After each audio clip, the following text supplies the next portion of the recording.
आमिर को लेकर यहां आ सकती है। कमरा नंबर 13 और कमरा नंबर 17 जहां पहले भी जांच हुई है, आगे भी कई कड़ियां वहां से जोड़ेगी एनआईए की टीम।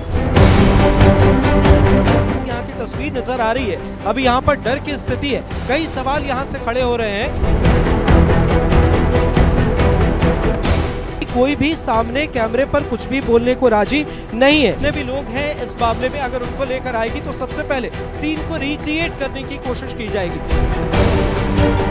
तो आप यहाँ पर देखें, तमाम चीजें यहाँ पर चल रही हैं। इस वक्त हम अल फलाह यूनिवर्सिटी के गेट पर हैं और खबर ये मिल रही है सूत्रों के हवाले से, अभी जैसा आपने भी जानकारी दी है कि एनआईए आमिर को लेकर यहाँ आ सकती है। कमरा नंबर 13 और कमरा नंबर 17 जहाँ पहले भी जांच हुई है, आगे भी कई कड़ियां वहां से जोड़ेगी एनआईए की टीम। और एनआईए की टीम अगर आमिर को लेकर आती है, जैसी यहाँ की तस्वीर नजर आ रही है, अभी यहाँ पर डर की स्थिति है, कई सवाल यहाँ से खड़े हो रहे हैं। और जिस तरीके से यहाँ पर 5 डॉक्टर्स के लिंक इस मामले में सामने आए, उनकी गिरफ्तारी हुई, एक एक करके परतें खुल रही है। अगर एनआईए की टीम यहां पर आती है, जैसा लगातार यहां पर जांच एजेंसी आ रही है, जांच पड़ताल यहां पर की जा रही है, तो सीधे तौर पर आप कह सकते हैं कि कई जानकारी सामने आएगी। ये तस्वीर आप देखिए, अभी हम यहां पर मौजूद हैं और लगातार यहां पेशेंट भी आ रहे हैं, डॉक्टर भी आ रहे हैं। हालांकि कोई भी सामने कैमरे पर कुछ भी बोलने को राजी नहीं है। अब अगर हम बात करें तो सबसे बड़ी बात यह कि जांच एजेंसी आमिर को लेकर आएगी और जितने भी लोग हैं इस मामले में, अगर उनको लेकर आएगी तो सबसे पहले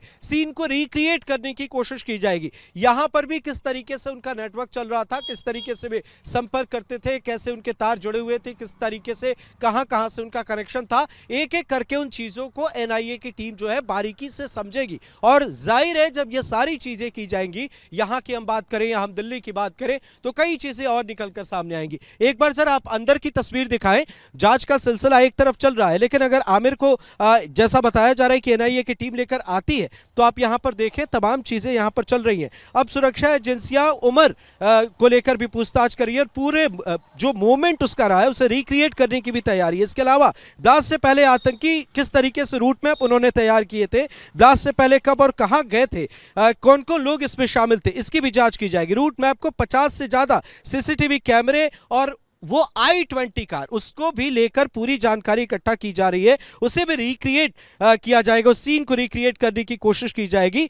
फरीदाबाद से लेकर दिल्ली तक कई चीजें जो हैं वो निकलकर सामने आ रही हैं। और अगर हम यहां की बात करें तो एक एक करके जिस तरीके से यहां अभी खामोशी बरती जा रही है, यहां के अंदर जो लोग हैं या जो लोग यहां पर मौजूद हैं, जिस तरीके से खामोशी बरत रहे हैं, एक डर का माहौल है। जिन लोगों ने यहां पर पढ़ाई की है, एक लैब टेक्नीशियन से हमने बात की, उन्होंने कहा कि यहां पर वो लोग आते थे, अपने ड्यूटी आवर्स में आते थे, सीधे तौर पर अब कोई ज़रूरत होती थी तो उनसे बात होती थी, लेकिन किसी को अंदेशा नहीं था कि वे इसके बाद क्या करते हैं, इसके बाद वे कहां जाते हैं। ड्यूटी आवर्स में तो वो काम करते हैं ओपीडी में, लेकिन इसके बाद वे कहां जाते हैं, ये एक बड़ा यहां पर लोगों के अंदर एक सस्पेंस बना हुआ था। अब देखिए, इस वक्त हम अल फलाह यूनिवर्सिटी के सामने और लगातार यहां से जांच का सिलसिला चल रहा है, एक के बाद एक दिल्ली ब्लास्ट मामले को लेकर खुलासे हो रहे हैं।